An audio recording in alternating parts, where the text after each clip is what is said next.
Сделайте это для своих орхидей, и они обязательно вас отблагодарят цветением.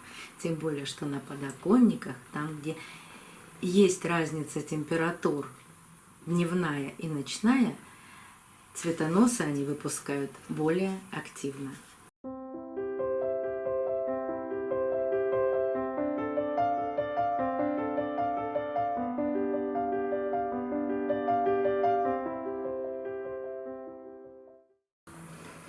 Цветы не трогать.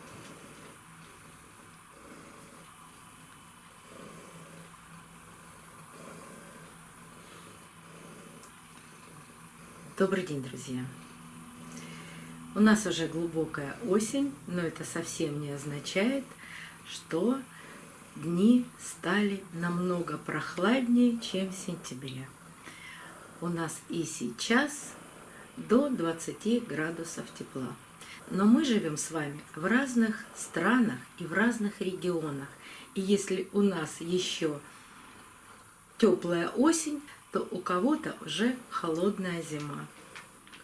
И идет снег, и за окном минусовые температуры. А в некоторых странах вообще зимы не бывает. Всегда комфортная температура, то есть плюсовая, а может быть даже от 20 до 25. И это не вредит нашим орхидеям, а только помогает растить цветоносы. Но мы-то с вами знаем, что зима все равно придет и в такой теплый регион, как Ростовская область. И поэтому готовим теплые подоконники.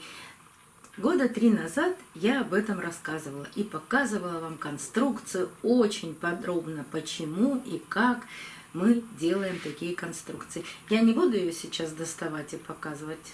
Переведи камеру на стенку. Вот стоит эта конструкция.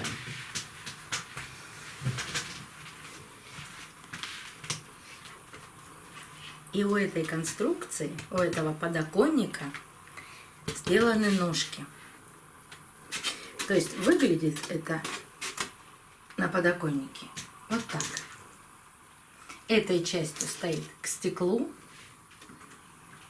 а этой, соответственно, в комнату. Но я 2 года не использовала этот подоконник. У нас действительно были очень теплые зимы. Всего максимум 5 дней была минусовая температура. Поэтому мне подоконники не понадобились. Да еще у меня все орхидеи находятся на стеллажах. И минимальное количество на подоконнике. Всего на 2. И так как я это не использовала, вы представляете, что вот это счастье, которое лежит передо мной, они очень любят коготками, вот как здесь, точить коготки на этом утеплителе. И весь подоконник пришел в негодность. Но если понадобится, он сооружается очень быстро. И на канале есть 2 видео, и ссылки я на них обязательно оставлю, как даже женщине, не умеющей ничего мастерить, можно сделать из зубочистки и вот такого утеплителя очень быстро такой подоконник. Какой материал используется? Да, написано утеплитель. И, конечно, это утеплитель. Это пеноплекс. Он очень легкий, воздушный.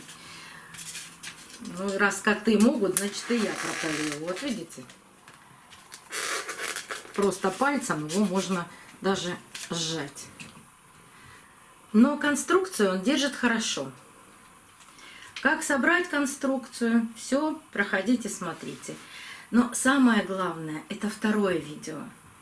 Потому что, когда я показала, как собирается эта конструкция, один из подписчиков подсказал, что у этой конструкции, у этого подоконника теплого, нужно сделать ножки. И в основе лежит физическое явление. По стеклам стекает холодный воздух. И стекает он вниз. И если эта конструкция стоит плотно на подоконнике, то все равно на горшки попадает холодный воздух. А если сделать ножки и не ставить в вплотную к стеклу этот теплый подоконник, а оставить сантиметр между стеклом и пеноплексом, то холодный воздух будет стекать и проходить под этим подоконником и не охлаждать корни орхидей. Это очень удобно и очень эффективно и малозатратно. Листы утеплителя бывают разного размера. Цена от 150 рублей. У нас продается в Леруа. Да в любом строительном магазине такой утеплитель есть в наличии. Я уже не говорю об интернете. В интернете, наверное, будет дороговато. Ну, в строительных магазинах, а я знаю, что строительные магазины есть всегда и везде, не обязательно это должно быть Леруа, это может быть какой-то другой строительный магазин, они там есть в наличии. Вот так коты любят этот утеплитель. И спать на нем, и когти точить. Вот от них-то нужно это все прятать. Даже на подоконник иногда заходили и точили там коготочки. Когда не было цветов, вот на полив уходили. Да, когда я забираю цветы поливать, тогда вот... Особенно это любит Юля. Сёма-то может поспать спокойно, а вот Юля... Тут у нас большой шкодник. Ну вот так можно сохранить наши орхидеи. А самое главное, сохранить корни от орхидей. Потому что холодный и горячий воздух – это всегда большой стресс для корней орхидей. Вот так можно утеплить подоконники и сохранить наши орхидеи до весны, когда они пойдут в рост и начнут цвести. Но у меня есть и такие орхидеи, которые прекрасно цветут.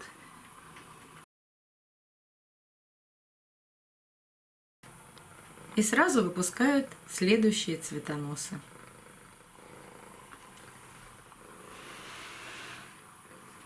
Сделайте это для своих орхидей, и они обязательно вас отблагодарят цветением. Тем более, что на подоконниках, там, где есть разница температур дневная и ночная, цветоносы они выпускают более активно. До новых встреч, друзья! Увидимся на канале. Короткая лекция. Ой, пора просыпаться. Извини, пожалуйста. Нет, скажи, тут есть такая моя любимая штучка. Вы так ее давно от меня прятали.